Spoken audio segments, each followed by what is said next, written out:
Good afternoon and welcome to episode 6 of CDEC, which is also commonly and popularly known as CDEC now that we're getting pretty famous in the world of PCTV. We've got our own acronym. Thank you to Mr. Weinsberry for our new catchy theme song. Really appreciate that. It is available for download as a ringtone if you'd like that. I'm sure we'll get lots of demands. Could we have the roll call, please, for our starring actors here? Councilmember Morrell. Excused. Councilmember Kruver. Excused. Councilmember Ayala. Here. Councilmember Yambe. Here. And Councilmember Denson. Here. You have 3 members present. Thank you so much. I also want to give a shout out to 2 new viewers we have today, Miss Priscilla and Miss Linda. And if you're out there in the viewing audience watching and you would like your very own shout out, we also do birthdays and anniversaries, feel free to reach out and we will make that happen. I'm now moving to approval of agenda. Is there any requests to amend the agenda today? Seeing none, the agenda is approved. Now I will go to approval of the minutes from April 21st. Any corrections to the minutes? Seeing none, minutes are approved. We will now move to proposal number R 2025-148. Will the clerk please read the title into the record? Proposal number R 2025-148, a resolution of the Pierce County Council confirming Travis Buell as Director of the Parks and Recreation Department. Thank you so much. Mr. Kruger to brief the committee. Ms. Long to brief the committee. Thank you, Chair. Hold on. There we go. Thank you so much and good afternoon. So the resolution before you today confirms the executive's appointment of Travis Buell as the Director of the Parks and Recreation Department. As a little background, so Section 3.30 of the Pierce County Charter provides that except for those positions filled by election, the executive shall appoint the chief officer of each executive department, and those appointments shall be subject to confirmation by a majority of the council. The Parks and Recreation Department was created by ordinance of the council, and its functions and duties are codified at Section 206.010K of the code. The required qualifications for the Director of the Parks and Recreation Department are set forth in Section 207.010A for the general qualifications, and subsection C, which is specific to the Parks and Recreation Department, and include a bachelor's degree in recreation and or park administration or related field, combination of experience and education, clearly indicating the ability to perform the duties of the position. The procedures for confirming appointments of chief officers of executive departments is set forth in the code at Section 128-175, and it provides that every appointment by the executive of a chief officer of an executive department shall be in the form of a resolution, and shall be reviewed by the appropriate council standing committee. It further provides that the committee may require each appointee referred to it to complete a standard questionnaire to be used to ascertain the appointee's general background and qualifications. That questionnaire is contained in your materials, as is resume and other information for your decision making today. Any hearing before the on the appointment shall be in a meeting open to the public. The executive has appointed Travis Buell as the Director of Parks and Recreation Department. It is subject to confirmation by the council, and the council final action date is scheduled for May 13th. Thank you. Excellent. Thank you so much. So at this time, we'd love to invite Mr. Buell up to tell us a little bit about himself. We do have your resume and materials, but the viewing audience may not have reviewed those. So tell us a little bit about yourself and why you wanted to come to Pierce County. Great. Well, thank you for the invitation, and I absolutely appreciate the opportunity to be here in front of you today, as well as being the appointment for the Parks and Rec Director position. A lifelong Parks and Rec professional. I've been, from college forward, I've been in a Parks and Recreation Community Center or an administration role. I've served at Johnson County Parks and the City of Seattle most recently, and where I served as the Deputy Director of Parks and Environment. So I'm very excited to be here. My family and I both enjoy this area as well, and Pierce County position really seemed to align with both my values and my principles as it relates to Parks and Recreation and city government, or county government, sorry. Excellent. Are you open to a couple questions? Please. All right. Well, I know that you've had a chance to look around a little bit in our district because I had the pleasure of being with you one afternoon or one morning looking at a park on the Key Peninsula or potential park. Can you tell us a little bit about your experiences so far as interim director? Kind of what have you had a chance to see, initial perceptions of our district? Sure. I've had the great privilege of meeting most of the current director staff, and that leadership team. They've all been open and welcome and inviting to answer questions and present themselves to me, which has been great. I've been out to all of our headquarters, off-site, remotely, and met with all of our staff in one capacity or another. I've been to several of the parks, and we're continuing those tours now. So, as well as the properties that are closed, but looking for activation. So.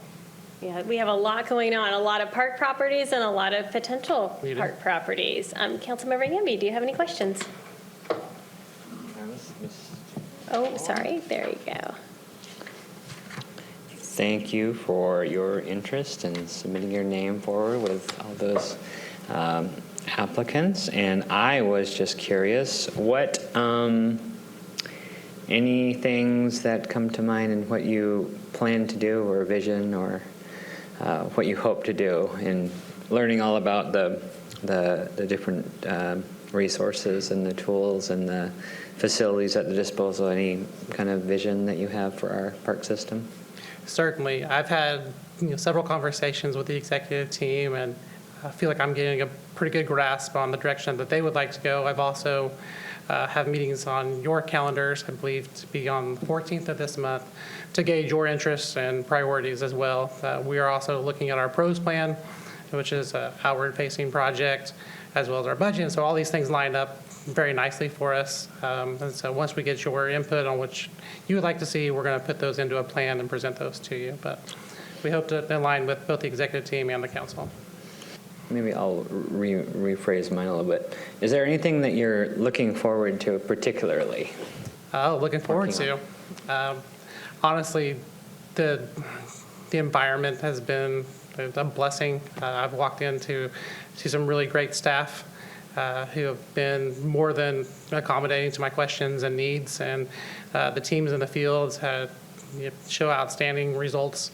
So I really look forward to just getting eyes on what they continue to do, help them make some process improvements where I can, and be a part of a bigger organization that's doing great things for our community. Okay, look forward to it. Thanks you. a lot. Thank you for that question. It looks like Councilmember Ayala has a question. She's online. Go ahead, Councilmember Ayala. Thank you so much, Chair. I just wanted to say, as a former Parks Commissioner, I might be a little more invested or may ask a lot of follow-up questions, so just wanted to give a forewarning on that. Fair enough. Happy to answer. Thank you, and thank you so much for stepping up. And I'm sure that committee member Ayala will have lots of questions for you when you come before the full council, but Right. difficult to do when you're online. A couple other questions I had. This morning we got a budget briefing by our finance director, Julie DeMuth, and one of the things she talked about was underspending in a variety of areas, which there's reasons for, but one of them was parks capital projects, and you and I have talked a little bit about this as well. Can you share anything about how you hope to get some of these bigger park projects moving, or even smaller park projects, just getting things, shovels in the ground and parks happening for our communities? Certainly. We're looking at an avenue of ways to fund the parks and the projects that are moving now between the capital funding being the REITs or the impact fees or other, as well as upcoming sessions for grant opportunities through the state. We're also looking for partnerships, opportunities, and avenues that may be a little less in the normal string, but trying to find some ways to find some funding that may be a little outside of the normal way. Awesome. And my other point was going to be about partnerships. We have 4 park districts in the county, and then we have a bunch of cities and towns that have their own parks departments. So I think this council, understands the financial situation we're all in, and I think we are all very open to creative solutions and partnerships that just make things happen for people. Well, that's great. And I would be remiss if I didn't say how welcoming they have been as well. I've met with Allie as well as Tracy and have a phone call into Sean, so we're all trying to swim in the same direction. Yeah, and they're all fantastic, as is Anderson Island, which is a small volunteer-run parks district that does amazing, impressive great. things. Any further questions from the committee? I know we'll have another chance to see you before council, so thank you so much for being here today. Thank you. All right, is there anyone else that would like to say anything? No? Okay. All right, so we have to have a public hearing. So this is a public hearing. At this time, I would like to invite members of the public to provide comment on proposal number R 2025-148. I am not seeing anyone in chambers, so we will go online. Mr. Weinsbury, do we have anyone online? Yes, Madam Chair. For any members of the public who wish to provide comments on proposal number R 2025-148, press the raise hand icon on Zoom or star 9 on your telephone keypad. And I see no hands, Madam Chair. All right, thank you. With that, we will close the public hearing and open this up for final comments by committee members. Any final comments? All right, I'm not seeing any comments. I will just again say how excited that I am to welcome you to Pierce County, hopefully in another couple weeks officially. Thank you for your work so far, and we're looking forward to lots of things happening to benefit the community and our parks. I just look forward to working with you. Good. Okay. Next, I will turn to Vice Chair Yamby for a motion on proposal number R 2025-148.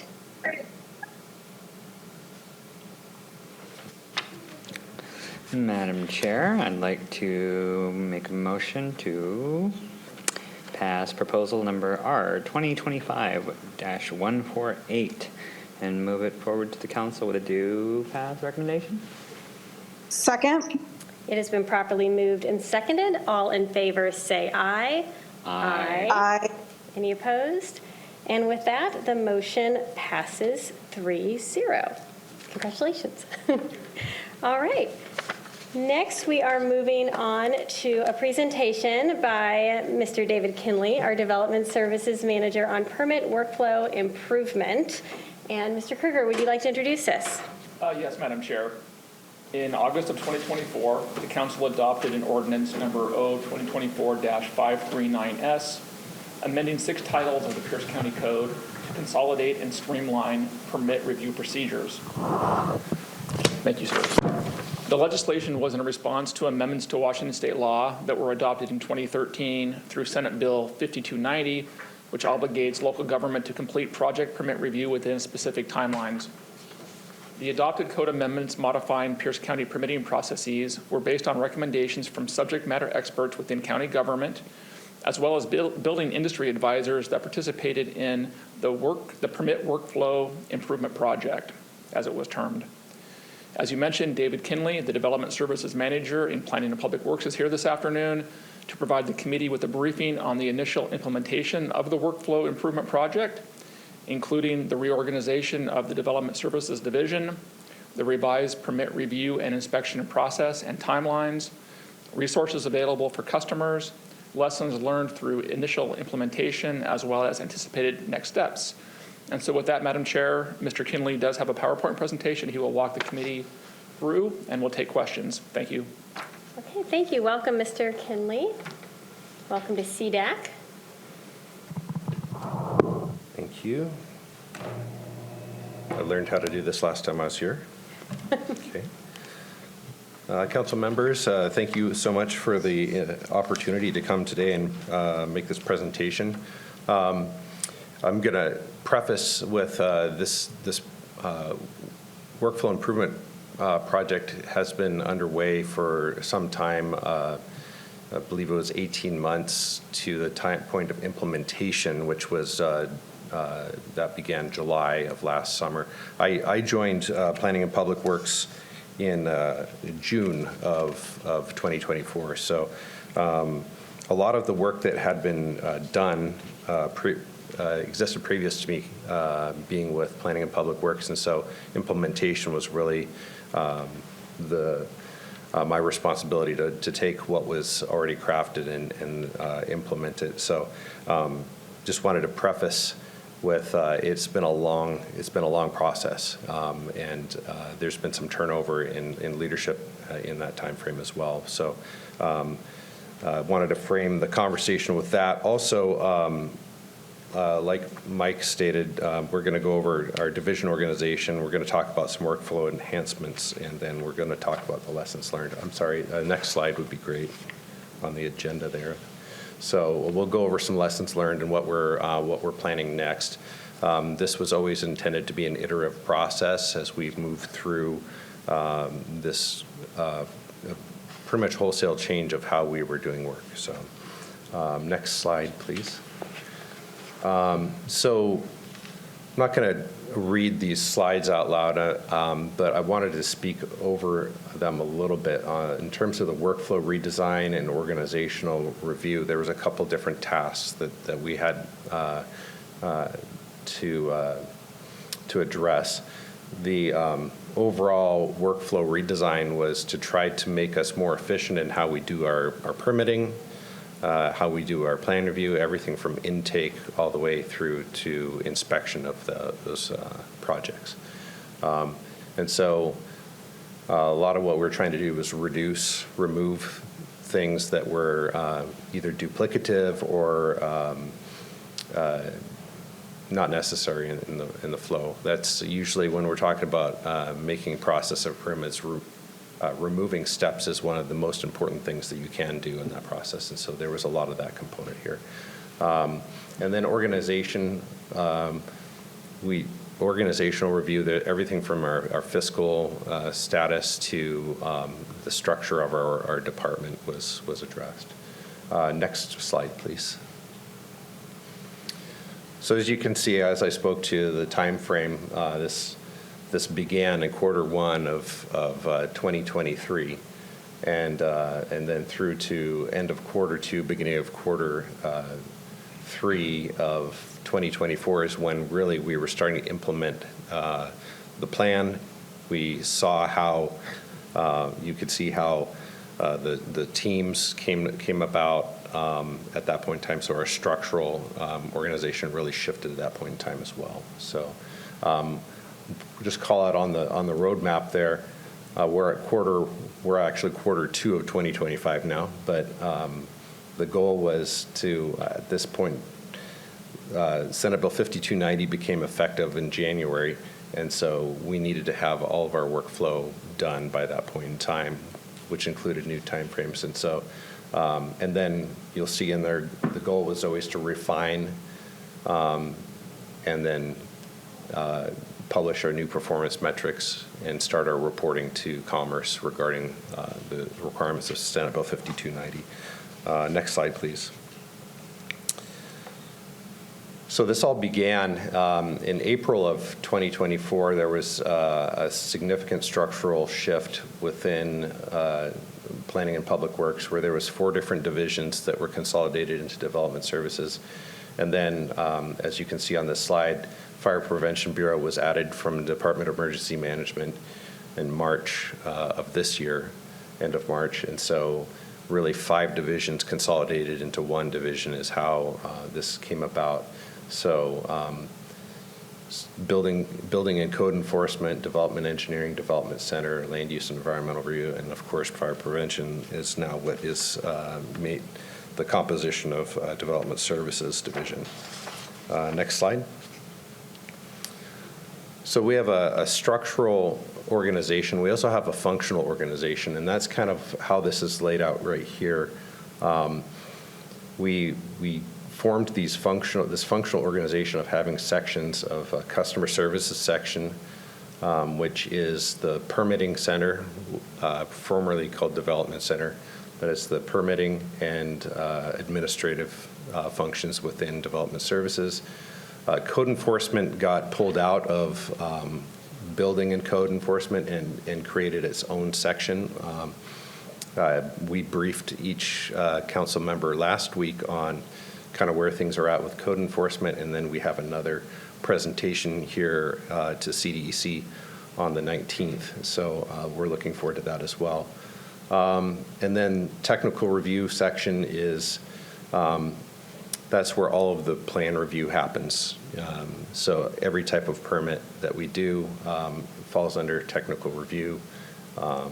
And then inspection services, once the permit is issued, that's where they take over. Inspection services has not just building inspectors, but site inspectors, sewer inspectors as well. And so it's the full complement. And then fire prevention came in as kind of a fully intact, self-sufficient organization, but they're being integrated into what development services is right now from a functional standpoint. So our fire plans examiners are well equipped to join our other plans examiners, planners, and engineers to do that technical review, perform the functions that they have already done in the past. They also bring the function of fire investigation, so any unincorporated areas of the county, if there's a fire, they do the investigation of the origin and cause of that fire. Next slide, please. A little more in depth on each one of these. As I stated, permit services and business services. There's an overview here that you can have a look at, but really the business services section is fairly new to us, and how we formed that is each one of these other divisions had an administrative function to it, and we consolidated those all into basically a pool of administrative professionals that are cross-trained. So now that, if one person's out,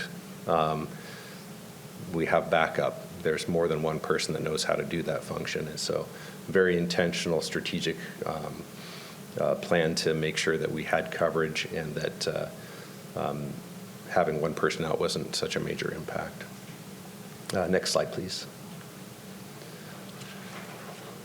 Technical review, as you can see on this slide, they do all the application review for all of our permits. So everything from a preliminary plat, subdivision, to a site development permit or a building permit, even and well, now that Fire Prevention Bureau is with us, they'll be doing the reviews of fire sprinkler systems, fire alarms. So there's a wide breadth of types of permits that we review. They also collaborate with other divisions within Planning and Public Works and other agencies that are part of our review process, such as the Health Department. For example, another division, Office of the County Engineer, we have our traffic engineering division, or folks there, and they conduct plan review as part of what we do. So a lot of collaboration that occurs here where the review may not happen within the division itself. Something that is towards the bottom here, SME review, so subject matter expert review for code compliance. They are actually backups because we have our subject matter experts now embedded within code enforcement. But if we have a need or even need a greater expertise, this division would handle that. Next slide, please. Inspection services, like I stated, there's three different groups here: site development, building, and sewer inspectors. So as we conduct the plan review, a lot of times there's collaboration work between the technical review section and the inspectors, and vice versa. Once we go to inspection, there might be some questions that come up in the field that they need to consult with the technical review section. So even though we're different sections functionally, there's a lot of collaboration work that does occur. As you can see, we cover a lot of ground, 1,600 square miles of county. Takes a lot of coordination and collaboration to make sure that we're getting that audio work done. Next section. Slide, I should say, sorry. Code enforcement, as I stated, is its own section now, and you'll get a more in-depth briefing on the 19th for this, but it's one of the great things that we've done in code enforcement is to provide it with resources. So, pardon me. You're excited about that presentation. Yeah, as I stated, as you may recall from when we spoke one-on-one, very excited that we have our subject matter experts within that division now. It used to be where they would have to get appointments with the reviewers and maybe once a week, and so it was just a bit of a delay in how we did our work. Having them embedded within code enforcement now, very excited to see that body of work change the timeframes of response and all that. So that's a good thing that we've done through this reorganization. But another great thing that came out of this was the reintroduction of civil penalties, and just another tool in our toolbox to help assist with compliance there. Next slide. As I stated, Fire Prevention Bureau is new to us. Thankfully, I've worked with our fire marshal in the past and have a good working relationship. Very excited to be in partnership again, and our mindsets are very aligned in how we do our body of work. So very excited to see what comes of that here in the future. But as I stated, they have a hard job. They do a lot of different types of work. One of the hardest is the fire investigation, and they do everything regarding that fire investigation, and collaborating with other, like insurance companies and investigators, third-party investigators, to law enforcement when there's potential for foul play. So they have a hard job and they do it well. Very, very professional group. So very impressed with how that program has been established and is operating in the county. Next slide, please.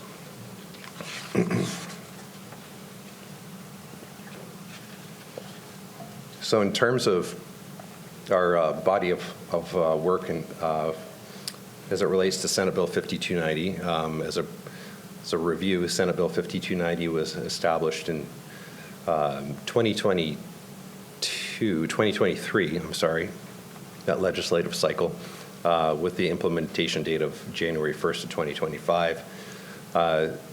It mandates certain timeframes of review. And so we've crafted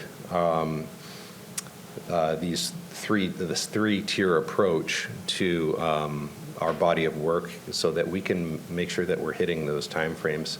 So these different tiers reside within all of our various product lines, whether it be a residential permit, a land use permit, or an environmental permit. So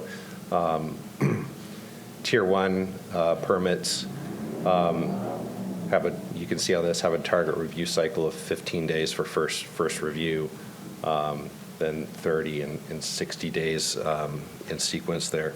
If we go to the next slide, we can see the review cycle concept of how this body of work needs to be done. Previous to this, the change from the workflow improvement project, each review discipline would work independently with the applicant. And it could be that one discipline, maybe a building reviewer, had finished their review and already communicated that to the applicant, and that applicant had already resubmitted their changes when maybe the planner was just getting to the review, and then they would work with the applicant on their comments.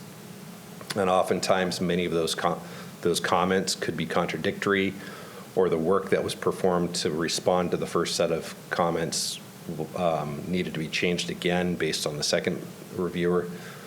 So in this process, we have organized stops throughout the review cycle or the review process into these review cycles so that we're all done with our comments prior to closing review cycle 1 and allowing the applicant to resubmit. And so that's what you're seeing in this slide, is that we have an intake process, a first review cycle, a second review cycle, and a third. And then by the time we're done, we equal out to the total amount of days allowed of our touch time. So when we say 65 days, that's not calendar days. It's maybe we had it for 15, we sent it back.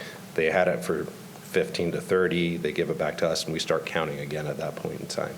So that's the idea behind this review cycle concept, and it aligns with how the rest of Washington now is doing this type of review. So next slide, please. We also created these teams. So in this case here, you see an example on the right of residential team B. So in this case, there's a civil engineer who is a team supervisor, and then you've got a group of civil engineers, plans examiners, planner, and a fire plans examiner in this mix who work as a team to conduct these reviews. That doesn't necessarily mean they're sitting down together and doing the review, but the idea is they work within a team so that they have a lot of crossover, and that body of work gets completed prior to any comments going out, as I stated before. So in this interdisciplinary team concept, we've created, there's 6 different teams, and we've got, there's more than 6. There's 6 supervisors that oversee these 7 teams, I believe. So we have residential A, residential B, commercial A, commercial B. Then we've got the land use A and B, and environmental team. So right now, with the integration of Fire Prevention Bureau, that will be an 8th team. They've got their own body of work that they have to do that's separate from a lot of these other types of permits. So, next slide, please.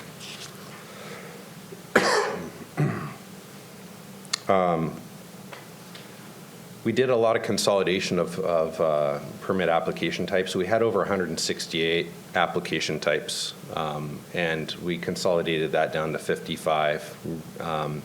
And that really has created a lot. It streamlined our efforts, created fewer applications that are needed, and reduced confusion amongst applicants.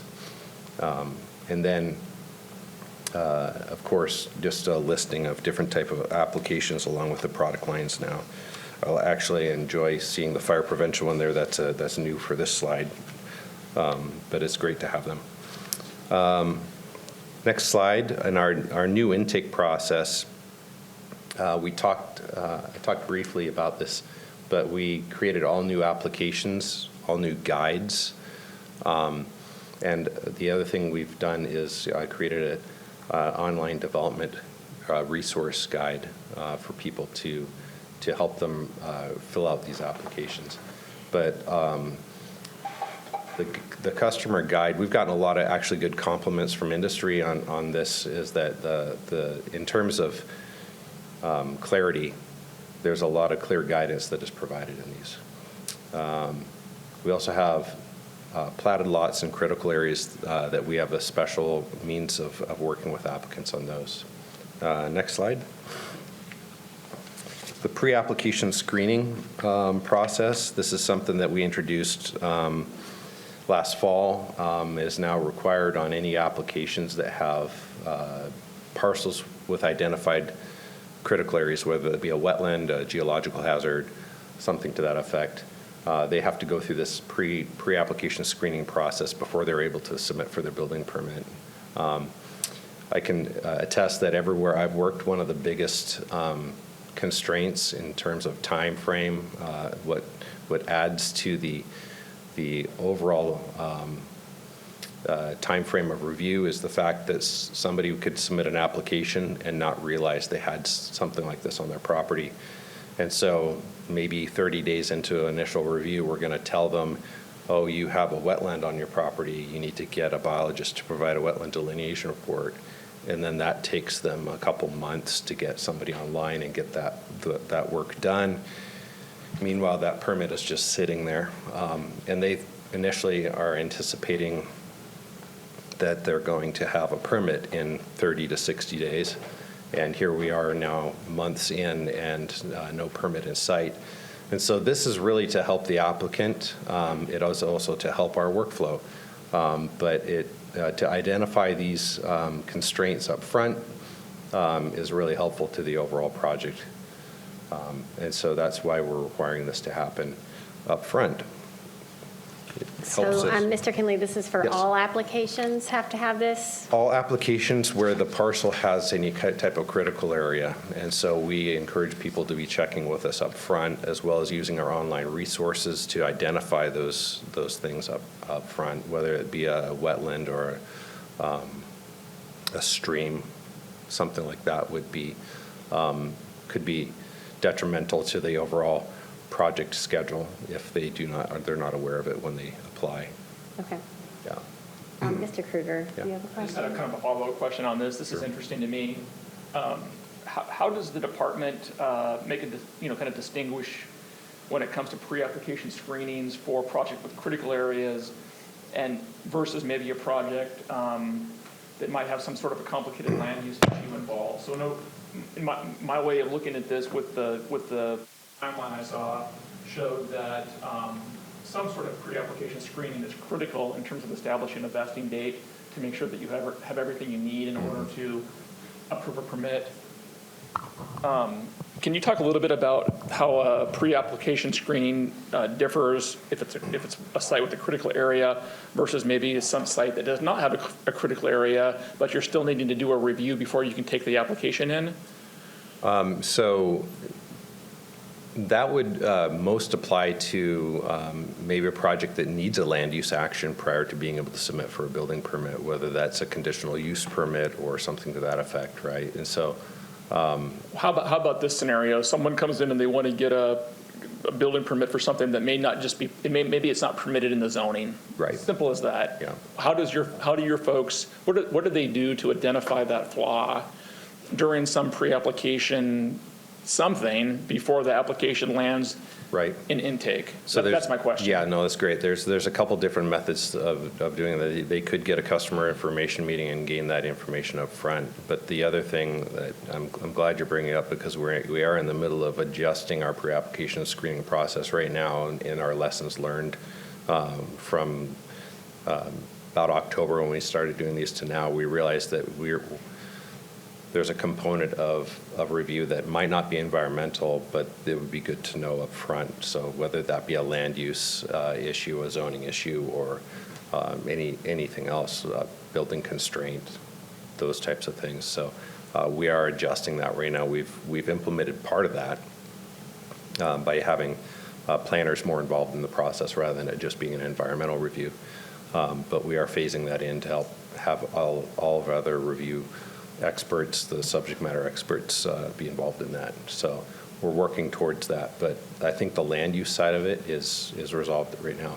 So there's nothing that we can force people to come in and do upfront work, right? That's why we've been doing all the robust educational outreach. A lot of our comms, communications efforts are surrounding some of these things, like, start here and, start here first, bring your ideas and let's talk about them up front so that we can guide you in the right direction. There's also a lot of online resources that'll point people there. So there's nothing that we have that will get us to a point where somebody submits for a building permit and then we have to tell them, hey, you need a conditional use permit or an administrative use permit in order to do this. There's nothing that's really capturing that at this point. Okay. Other than this process. Okay. So this process that we're talking about here, it's a $250 fee, pretty substantive look because there's a critical area. In the event that a site has some other kind of barrier to development that's not picked up by the applicant, or maybe just by somebody kind of noticing, it potentially could get through and an application could be made, and then is it just kicked back out? So they could make the application, but we're not going to convert it, and if it doesn't meet zoning requirements. So that would be something where it'd be like, hey, you need to do this this other review first, a conditional use or administrative use, or one of those types of other applications would need to be done prior to submitting for a building permit per se, because a building permit has to meet land use requirements before we can actually take that in. So we don't have any shot at approving it without having that other function done. So. Okay, thank you. Yeah, good questions. Thank you. I'm glad you mentioned that, because I know when I was with the city of Gig Harbor, we would have something similar, not mandatory, but we would really encourage anyone, whether it was a business or residents, to come in, and it costs like $500 or $600, I think. Pre-application meeting. But but you'd sit with everybody and lay out the plans, and they'd brainstorm, and, oh, you can't do this, but how about this? It was so helpful, and in the end, it would save people a lot of money. So you have this pre-application for the critical areas, but it sounds like you don't have anything like that just for or do you? Just for a general, to catch zoning and things like that? We're including all the planning and zoning stuff in that process. So we would really encourage people to do that. We have shifted in the last month to do that, so. Awesome. Yeah. Okay, well, we'll definitely encourage people. And I see that Committee Member Ayala, sorry, I'm looking behind you, but she's on Sure. Zoom. Committee Member Ayala, you have a question? Yeah, thank you so much, Chair. Two really quick questions. The first is, do you feel that Planning Public Works has the right tools to be successful in that? Whether that be the software or what have you. And then the second question is, in terms of tracking length of permitting process, is there a way to track what is kind of in-house time barriers versus once it gets sent out to the applicant for them to do a step or so? Is there a way to delineate those two? Yes. Let's see. I'll answer your second question first. How's that? And then you might have to remind me of the first one. But in terms of tracking, we have the ability to tell when we have the permit in our hands versus when they have the permit, and so that's not a problem. That's some changes we had to make in Palace Plus for that tracking, time tracking, so that we knew when the clock was stopped, just simply because we never really had a stop clock before. It could be that we had a component review happening with one of the review disciplines at any point in time. Therefore, it was always under review. Now we've got definitely a stop clock where it's like, all reviews are done. This is now back in your hands. You can resubmit in this manner, is kind of how we've put that together. I hope I answered your question there, but you had a question about internal versus external Yes. constraints, I'm guessing is what the question was. No, I think you answered that part in your answer. The other question was around just having the right tools for the department to be successful. And I'll share a bit of the reason for this question is also based on our internal use of certain tools for practices that the tool is not designed for. And so I know that in other departments we're looking into that. I'm just wondering if Public Works has what it needs to be successful in this. Yeah, no, honestly, this has been a bit of a challenge. The way that we were directed to change our workflow last year, our permitting system wasn't equipped to handle that. I have a slide later on about lessons learned. But in terms of how we were doing our review, we created a bunch of manual processes in the interim, unfortunately. We've been able to correct some of that this year. In fact, the lion's share of it has been corrected in terms of how we do our work, just some configuration changes. We decided we really need to leverage Pals Plus for all of our workflow, and so we've made some configuration changes. There's actually some programming changes to really backstop that and make it more robust going on right now. And so that has been a challenge. Technology issues have been a challenge, but I think that for our current workflow, we're going to be able to handle that. In fact, we're handling it much better right now. We've already seen a lot of good gains come since we made some changes towards the end of January. So, I mean, that's encouraging to see that we're able to make those shifts and make those adjustments along the way. That begs a larger question that you'll probably hear from us later in this year through the budget process is making we need to analyze if the tools that we have right now, our in-house tools and some of the external tools we have, are those right to take us into the next 10, 20 years? So we need to make assessments. Technology is changing rapidly right now with AI. And we need to assess whether or not we've got the right tools at our avail right now, or if we need to go out and find those tools maybe external to the county. So hopefully that answers that question. I will also add, we have identified that we have some staffing gaps, and so we've gone to the executive and asked for some help there. And through the ordinance that allows PPW to add staff where needed to execute permit application review and inspections. So we've gotten some support there, and so we'll hopefully be adding a few staff positions here shortly. Thank you so much. Really appreciate it. Yeah, there's some other constraints that are not necessarily within development services, but in other areas of PPW that we're actively working on as well. I will speak to that as well. Engineering traffic review in the Office of the County Engineer has been significantly impacted with our workload. And so that's one of the longest standing reviews that's out there right now. And so we're working together as a department to get that caught up. We have some different ideas, including begging, borrowing, and stealing the engineers from different areas of the department to get us on track there. So there are some of those other internal constraints that we've been faced with. I will also say that March 15th of last year, as we started heading into this whole thing, we had the code change, the state building code change. And we saw probably 5 to 6 months of work come in the course of a couple of weeks. That put us behind initially, and I would say we're still feeling the impact of that. So, yeah, hopefully that answers all your questions there. I will move through this next slide, the last couple slides here. Our customer resources on the next slide. Spoke to that. We've created an online development guide that helps people walk through a project and will lead them to some conclusions on what they need in terms of their application materials. We're also doing a customer education series right now that is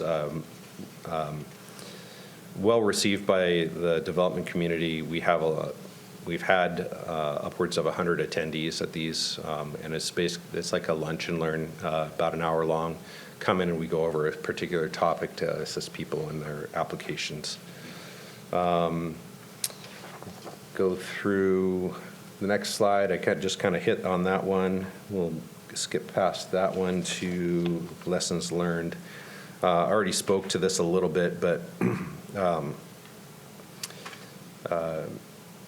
we had a heavy emphasis on our teams, and it made it difficult. The way we were conducting our business made it very difficult for us to identify to external applicants who was working on their review. All they could really see was, say, residential team B. Likewise, it made it difficult for us to see that as well. And so they created a lot of manual tracking processes that were outside of Palace Plus, and so that's what we made some shifts on in January of this year, where we were able to make that a lot more transparent in that process. And the second one was an over-reliance on our supervisors. So our supervisors were made the central point of workflow for each team, creating documents, doing a lot of administrative work, rather than having a pipeline of reviewers getting all the information reviewed and communicating back to the applicants. We created this funnel, a choke point with the supervisor. We shifted, again, early January or late January, we made some shifts. Outcomes of this was an additional backlog on our permit applications. We also had a loss of statistical awareness in where things were at, since it was really a central point, each one of the teams that had the full picture. And then our staff was distanced from the process as well. And so we've really, we've made these turnarounds in the last few months, and things are going a lot smoother now. Mike, am I over time? I think you're doing just fine. Am I fine? Okay. So adjustments, what we've been working on is utilizing the new tools, pardon me, that we've created in Palace Plus. We call it our discipline comment tools that delineates all the reviewers that are working on it, and they're able to communicate back to the applicants and also communicate our process of resubmittal. We've also added a little more customer service support to not just the lobby, but to our permit techs who've been doing intake. I should say we've added it back in because it was removed in this process, and that we were identifying that was not going so well. We've provided more transparency in our application status. So rather than hiding comments until we're ready to send them out with a consolidated review letter, the applicant can actually see them as the work is done by each one of the individual reviewers. And then we're seeking, like I said earlier, seeking new tools for short-term and long-term, new permitting systems as a possibility. We're doing some research there, comparing that against what we have in-house. Plan review tracking software and some AI tools that some other jurisdictions are having some success with. We're monitoring and considering some of these tools. We're also empowering our staff to make decisions at the lowest level possible, and we're currently developing dashboards to help manage our teams. So from an organizational standpoint, we've identified the needed FTEs, and we've just received some affirmative news that we will be granted those new positions. And then we're adjusting our structure right now to emphasize the management of our workload right now. So some of our reporting structure is going to be shifting a little bit. Our functional organization is going to remain similar to the way it is right now, but we're just making some minor adjustments to that right now. As I said, we're realigning some staff into our interdisciplinary teams. We're trying to move people from, have it be a little more fluid, where one team might be impacted more with workload than another, and we might need to shift, say, a planner from one team to the other. We're trying to make that a little more fluid right now in terms of how that happens. And then the goal is to have a program analyst that is able to track our efficiencies, do more dashboarding work, and really run the teams in terms of the workflow. From a temporary measure, we've expanded our third-party review. We were significantly impacted this last year by having 3 vacancies in our engineering group across our teams. That's been felt. Pretty much all of we have a significant backlog of some permits right now, and we can point it mostly back to that right now, just having most of the reviews that are outstanding are engineering reviews. And by third party, you mean you're contracting out to independent? Yeah, we have 2 companies that we have contracts with already to do these reviews, and we've pretty much loaded them up with to capacity. And So- that was one of the suggestions that came out of the EIDC meeting when we had the developer panel. They even offered to pay for these. They called them peer reviewers, these third party. Yeah. But I assume we're paying these. Yeah, absolutely. No, right? and it's something we have been doing historically, and we continue to do. I know there was a little bit of discussion like we don't do this, but we've been using third-party review for some time. So I think it was early February when we loaded up our review contracts and said we had to add some funds to it, but we loaded them up. Pretty much I said, we're going to send you stuff until you tell us to stop. So, you need to tell us when you've reached a capacity. And one of the firms has said, yeah, this number per week is about what we can handle at this point in time. So that's where we're at right now with that. We've also, I have engineers from maintenance and operations as well as sewer divisions that are helping us out right now as well. So we pretty much put a broadcast out to all the other engineers within PPW to say, if you have the capability, we'd like to get some extra work to you. So. Wow, are these, do you see this as a long-term issue? Like, are you going to try to hire more engineers, or are you just doing this because obviously we don't want to hire people and have to lay them off at some point? As I went through and did my assessment of personnel, it was really hard to assess whether you have enough people.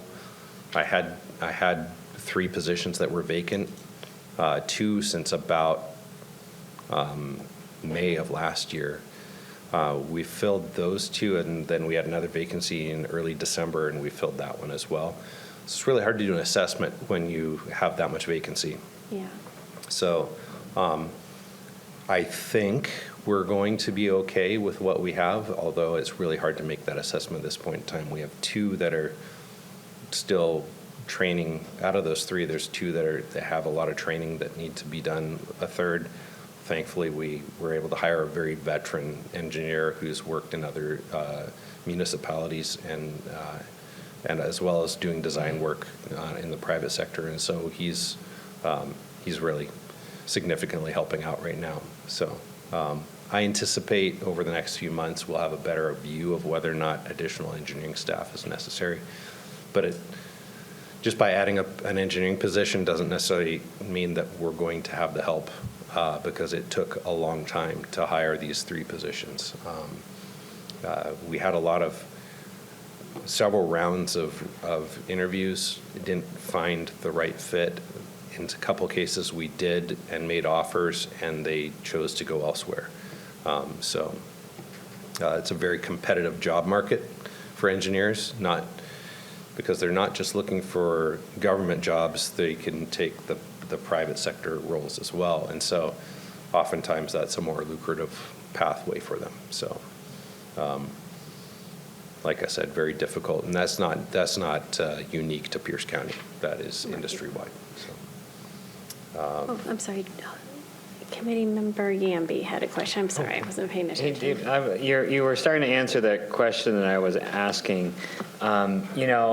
In meeting up with a lot of these different departments in the last couple of weeks that, for my orientations, that it seems that, we're all at different places when it comes time to like succession planning and building in, the next group so that when someone's out sick or somebody is out, or parental leave or something, that we have, people who can take over those, positions and not have to wait until the person gets back. So, and you were starting to answer, what's the hold up on the engineers, because I know that particularly in District 5, that there were a couple like traffic studies that were on hold and being, weren't able to do, and part of it was because we didn't have a free engineer.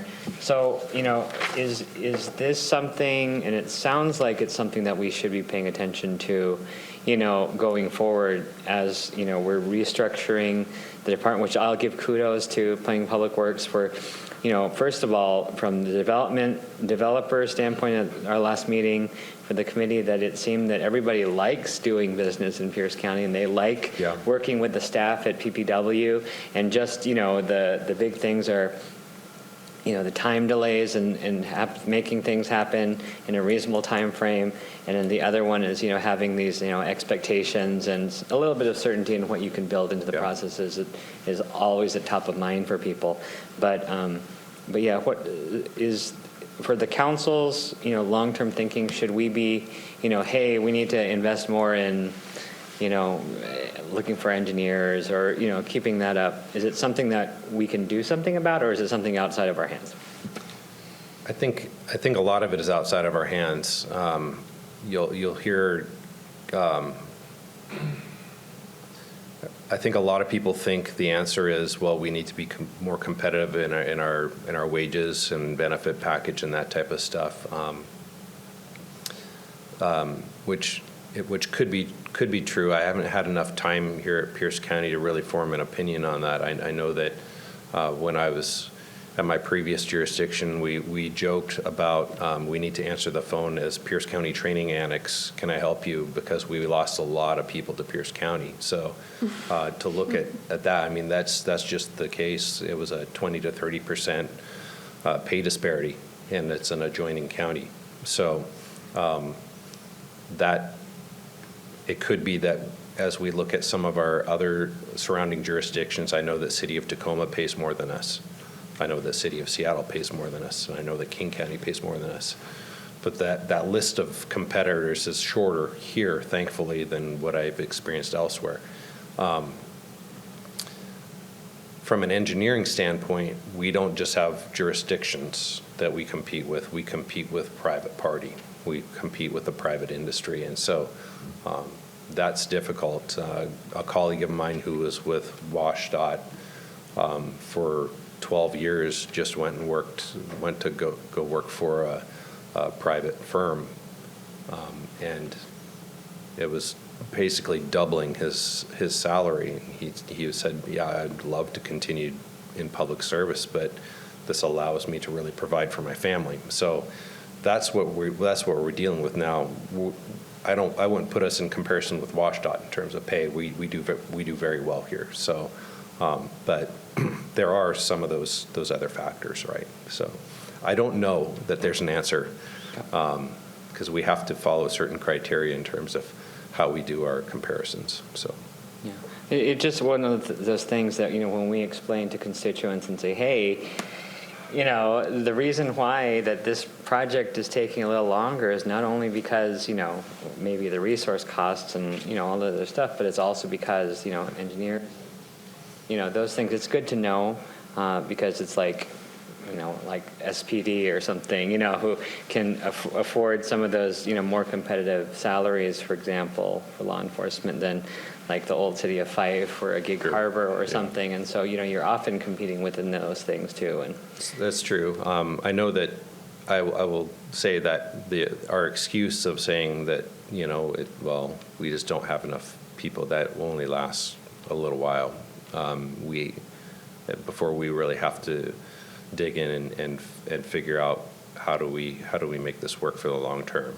And so I'm all for any ideas out there in terms of how we get that done, because that's our job to figure out and how to make that those time frames.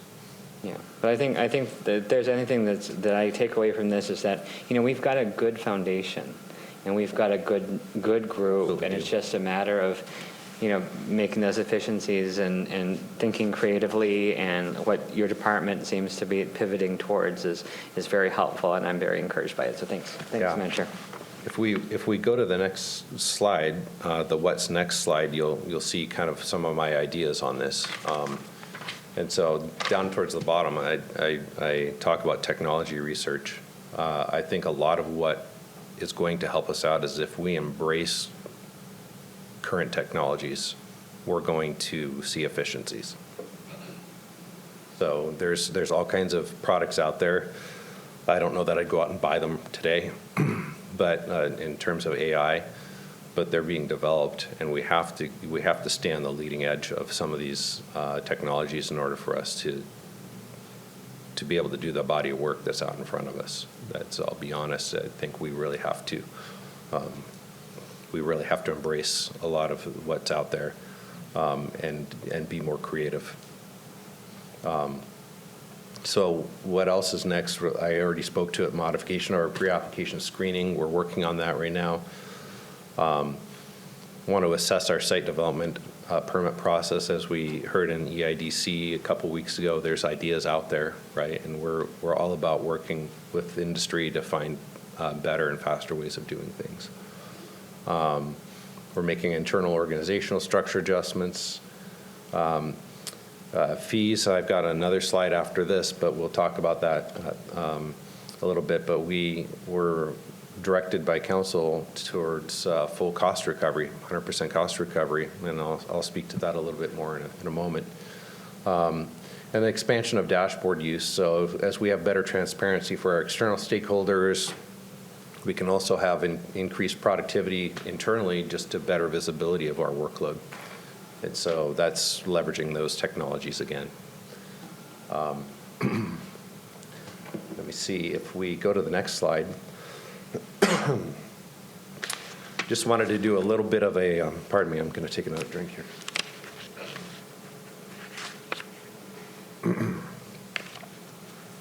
As we've been starting in on our budget process, this is something I just really wanted to bring to your attention, is that we have to prioritize a cost recovery model.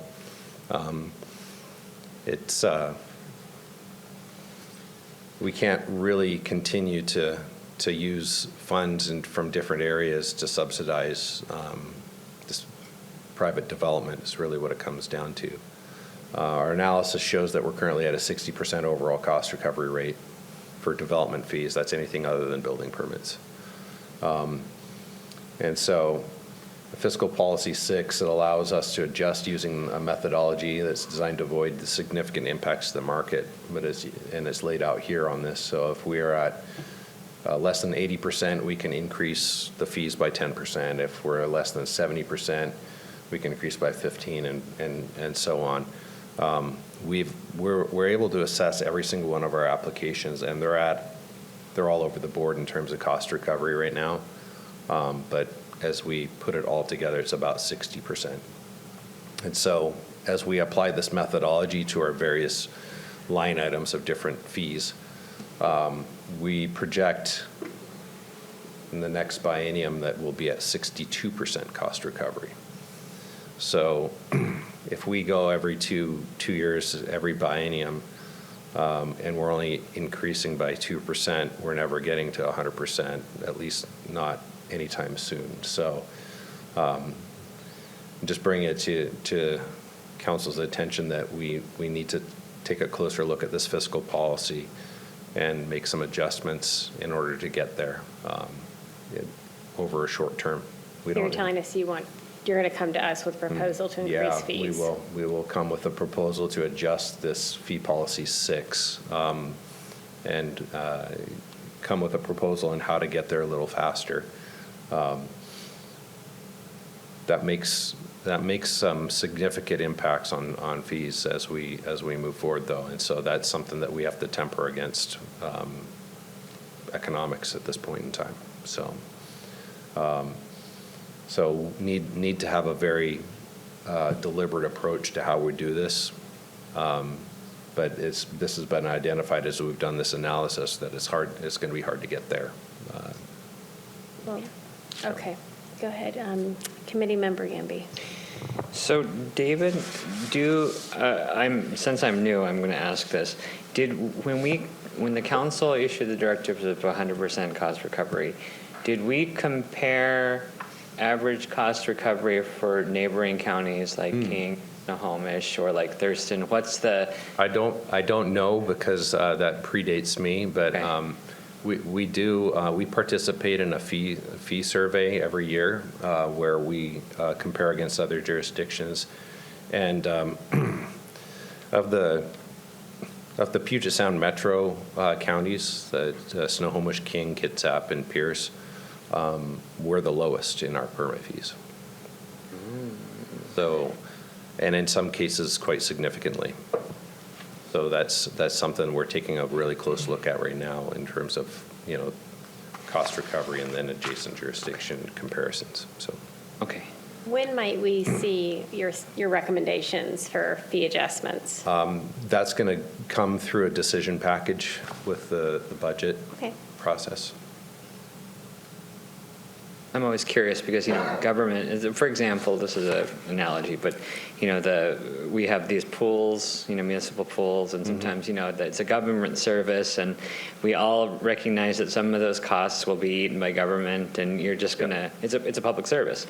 And so, having those, you'll never get to 100, but so when I hear like 100% cost recovery, that's pretty good. And then, but then I'm like, well, is that average? Is that good? A normal thing to have? Yeah. So good to know. And that's really what it comes down to is doing better data metrics is going to help us understand that a little bit better in terms of how we get there. Yeah. And really what the target is. Yeah. And so I'm all about data-driven decisions. Yes. And so the more data that we collect and analyze, the better off we're going to be in terms of making those decisions. Okay. Thanks for that. Yeah. Go ahead. All right, I have a few questions. Thank you. Thank you for your presentation and for all your work. The fees were a question of mine, and the developers even brought that up. Especially these larger developers, to paying more fees if it gets, it's time is money, right? And it's a cost of doing business. So I'm glad you guys are looking at that. In regards to your teams A and Team B, is there a team that focuses more on the large housing developments and a team that focuses on like the one-off guy or gal who's building their house? It's completely different. Yeah, thanks for bringing that up. It's all based on the tiers that are laid out. So I'll give an example. We have a platted lot program, or it used to be called front-loaded, where a developer could on the front end of applying for building permits right when they're getting their final plat, have all their building plans already pre-approved, and they can just tell us which plan set they want on which lot. We can do those. We're issuing those in about 7 to 10 days right now when they apply for a building permit on those lots. So that's a Tier 1 permit, and Residential Team A does that because they do all Tier 1 permits, which is about 65% of those types of permits that come in. Okay, great. I don't know if you've had time to think about this, but one of the ideas that the developers brought to EIDC was they were talking about private industrial projects and asking whether the county could focus more on anything really impacting the public, and that was things like frontage improvements, stormwater, right, runoff obviously impacts the public, and anything else they did in there, they would do to make it marketable to the person they were trying to sell or lease to. Yeah. So I didn't know if you'd given any thought to that. I was able to speak with a couple of the developers after the presentation or after the panel, and I think there's something there that we can work with them on. There's challenges as well. The county code does dictate how things are done, even in private development, because of the impacts that can happen off-site. And so that's really the stuff that we really need to be looking at. Stormwater in particular, if that goes off-site, that's impactful to other adjoining parcel owners, neighbors to these projects. And so our job is to protect not just the environment and county interests, but also the interests of the adjacent property owners through that process. I'm sure you have to be really thoughtful, because as you're talking, I'm thinking it's not only the stormwater that's running off, but it's the percentage of impervious versus pervious surfaces, and because a lot of us are reliant on the aquifers, and we've got these big warehouses or parking lots or whatever that's impacting our water.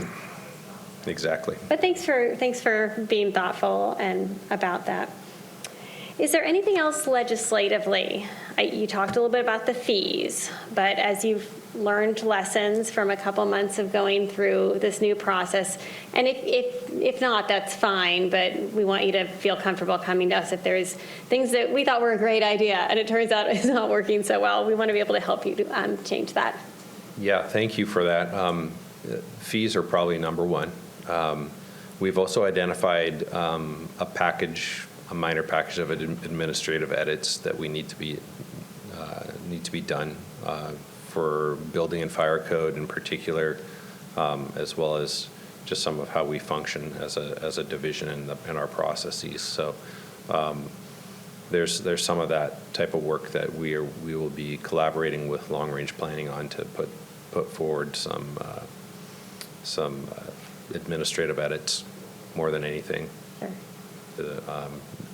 In Title 17C, which is Building and Fire Code, is the one that we were really focusing on this last week, and trying to identify things that needed to be better. Excellent. And I did appreciate seeing on your slide how you're adding some different and improved customer service. So that they're getting emails, they're getting responded to. Even if it's we got your email, we will get to you. Yeah, That's always appreciated. absolutely, yeah. Okay. Yeah. Mr. Kruger, did you have any final questions? I have some questions concerning the fees, it's interesting to me because the county has had a 100% fee recovery policy since 2011. So it's been a long time that the county has said we're going to set fees to capture the cost of doing this work. And we've had very large fund balances in the past as well, which I know we've been kind of using in the last biennium to keep up with staffing costs. And I'm just wondering if what we're seeing here is just greater transparency in terms of what's really happening in terms of the fees that are collected, how much some of the calculation has to do with the value of construction and the discount that's provided in terms of total valuation for construction that's used to calculate the building permit fee versus the land use fees. And so I think that the committee is going to want to be involved in this item as the budget's prepared and as the fee schedule is considered for modification. And I'm not sure if, when it comes to the fiscal policy, if it's more than just the cost recovery for land use and site development permits that needs to be modified in order to reach the goal. And so I think just there's more work to be done on this, and I'm interested in what's happening in terms of these fees, because we really have had, I think through the years, great presentations from Planning and Public Works related to individual fees and the amount that we're trying to capture to not shock the market. And so the number of 60% surprises me today. That it's that low. That it's that low. Yeah. Right. So anyway, I'm curious about how this will play out going forward. And I think it's going to be interesting to see how council responds to this information, because it's quite a delta between where I thought we were and where it seems we are. And I think the public, from what I hear, appreciates the idea of 100% cost recovery. These are for-profit ventures for the most part. And, you know, our fund balance is, we've got a decent fund balance now, but it's not looking particularly good in the coming years. So we can't continue to subsidize perhaps at the level that we've been doing in the past. Yeah, correct. Our projections on fund balance are not, if we just maintain the status quo, is not optimistic. Yeah, so I appreciate this coming forward, you know, as soon as possible, which probably will be, you know, in the process of the decision packages for the next budget. But let's get moving on this so that we can correct this. And just to clarify, that 60% is development fees outside of building permit fees. So that is your land use fees and your site development permits and those types of permits. The building permit fees,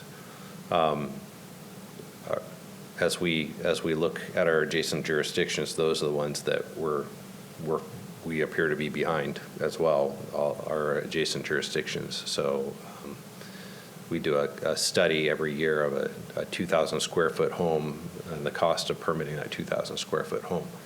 And as I stated, when we stack up against our adjacent counties, we're the lowest and in some cases fairly significantly lower.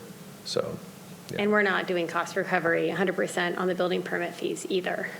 It's a completely different methodology that we approach. It's more of a recognized national means and methods of coming up with those fees based on valuation. Now, we have control over the multiplier that we utilize for those. But at this point in time, we're only using 75% of the building evaluation data that is collected nationwide, whereas all of our adjacent jurisdictions are using 100%. So that is something that we need to address in this next I did not know biennium. that. So. Okay, well, thank you. If I could also say, I wanted to recognize that we're, in terms of our permit timeframes, we're not where we want to be right now, and that we are working very actively towards that. We're making adjustments as needed, as well as looking for ideas and reaching outside of our division to get help for that. And so I know that members of the public have been quite vocal recently regarding permit timeframes. I do recognize that we're not where we need to be, and but as I look at our timeframes, they are getting better in most areas of our review, but there's some areas that we're still constrained. So that's why we're taking action in terms of additional personnel and looking for adjustments to the workflow improvement project. So Are we in compliance with the state law, though? currently we are. We are. We're just not as fast as we want to be. Correct. Okay. Yeah. And I That- assume when we designed this workflow improvement project, we brought in an outside entity, somebody lean type trained. We used a few different resources, but this was largely internal but collaborative effort with industry in this entire process. So we had a few outside consultants in key areas, but not necessarily for the entire process. Okay. Sometimes those, I don't know, I think of it more as manufacturing, but I think it applies to anything. And those, the people that really practice the lean practices, it's just amazing. It's amazing what they see that, Agreed, you yeah. could look at it for a million years and never see that something is not necessary or not, Yeah. That is actually something that from my previous jurisdiction where we were required to be Greenbelt trained or certified as leadership, and then all of our other staff were required to be Yellow Belt certified. And so that's something that I'd like, not necessarily mandate anything, but to expand our internal capabilities of having trained Lean Six Sigma. I'm a big fan, but I'm glad that you're Greenbelt certified, sounds like, right? So you can take a yes. look at it. Yep, absolutely. And I know you are. All right, thank you so much. Anything else from the committee? Okay, I'm not seeing anything else. Thank you, Mr. Kinley. You guys are making great progress, and I know there's a lot of pressure all the time from developers and council members and your own colleagues, so thank you. With that, is there any further business for CDAC today? No, ma'am, but I can give the committee an update on what's expected at your next meeting. if you'd like. Episode 7? Yes, episode 7. Episode 7 will involve a long-anticipated report from the building official, the county building official, and our code enforcement supervisor regarding the code enforcement program in the county and public nuisance and abatement. So that will come in study session. We will also be looking at the commute trip reduction bill for the years 2025 to 2029 in an effort to reduce commute trips. So Okay. that's coming to committee in a couple of weeks. All right, thank you so much. Don't see any other business before CDEC, so with that, I'm not seeing any public comment either. We always try to hear from the public. There's nobody online, is there, J.R.? Okay, all right, with that, we are adjourned. Thank you.